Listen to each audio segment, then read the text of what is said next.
Je m'appelle Jean Serror, j'habite dans le quartier depuis 12 ans et j'étais coprésident du conseil de quartier Pelleport-Télégraphe Saint-Fargeau et j'ai participé à la vie associative du quartier, notamment à travers une association de parents d'élèves de la rue Olivier Métras.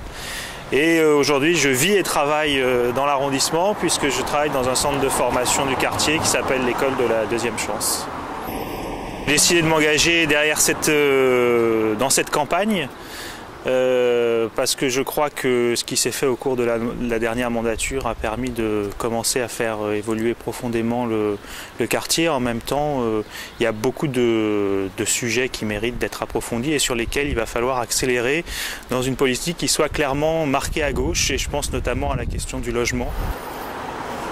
Moi je crois qu'à un moment où l'argument du pragmatisme est largement utilisé pour dire qu'il n'y a plus de différence entre la droite et la gauche, je crois que justement faire une politique de gauche, c'est investir massivement dans le logement social. La droite dit beaucoup qu'elle fait des choses, mais quand on regarde comment elle gère les municipalités, et simplement comment a été géré Paris avant que la gauche prenne les choses en main, ou bien quand on voit comment se passent les choses dans les Hauts-de-Seine ou dans d'autres banlieues de l'Ouest parisien, on voit bien qu'il y a une grande différence. Et l'accession à la propriété, les prêts, les choses comme ça, ne sont pas une manière de gauche de résoudre la question du logement social. On peut rêver d'une France de propriétaires, mais on sait qu'une France de propriétaires, c'est des logements pour certains et pas de logements pour d'autres.